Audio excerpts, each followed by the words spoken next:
Let's take this across to our guest. With us is Dr. Kaushalkant Mishra, BJP spokesperson. Dr. Vikram Singh, former DGP UP, is with us. Arvind Kumar Jain is a former DGP of UP, as well as Kapil Srivastava, Samajwadi Party spokesperson. Let me start first with the importance of this. Arvind Kumar Jain, not one but two separate incidents in which terrorists have been nabbed.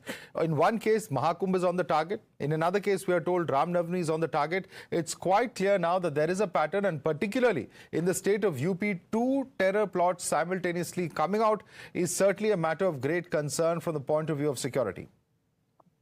Yes, you are absolutely correct. It's a matter of great concern. Several modules have been busted by ATS, STF in the past in UP also. And these two modules have come up. Gujarat ATS has done a good job by nabbing this person, Rahman. ATS, STF, they are on the job.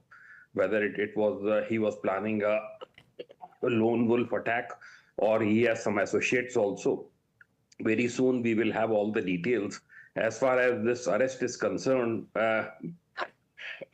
which has been done from Kokhraj, Kaushambi, it's another major achievement of Punjab Police and STF UP. And details will come out because very sophisticated weapons have been recovered from the possession of Ledger Masih. It's a very important arrest. जी, and let me bring in Samajwadi Party spokesperson Kapil Srivastava. Kapil Srivastava, आपके party के colleagues हैं जो कहीं ना कहीं कह रहे हैं ये सरकार की विफलता है. अगर टेरर अटैक रोकने में पुलिस कामयाब होती है तो इसे सरकार की नाकामी के रूप में कैसे देख सकते हैं? देखिए, पहली बात तो यह है कि हमारी आर्म फोर्सेस, हमारी गुप्तचर एजेंसीज और जो हमारे पुलिस बल ने काम किया, मैं उनके हार्दिक स्वागत और बधाई देता हूं. क्योंकि ठीक बात आपने कहा कि अगर ये अटैक हो जाता और कुंभ के अंदर होता तो क्या होता, उसकी एक परिस्थिति थी.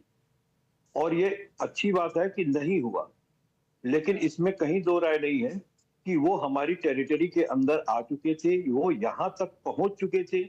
उनके इम्प्लीमेंट करने से पहले वो पकड़े गए, ये बेहतर है, लेकिन यहां तक वो पहुंचे क्या, इसमें ये नहीं समझ में आता कि कहीं ना कहीं चूक थी हमारी, कि क्या हम ऐन मौके पे पकड़ना चाह रहे थे? तो ऐसा तो है नहीं. कहीं ना कहीं अभी भी हमें चूक हो रही है, कोऑर्डिनेशन की कमी है. उन कमियों को और भी अच्छी तरीके से दूर किया जाना चाहिए, ताकि सोचने वाले के दिमाग से अगर कोई चीज निकलती है तो भारत के टेरिटरी में आने से पहले ही उसकी रोकथाम हो जानी चाहिए.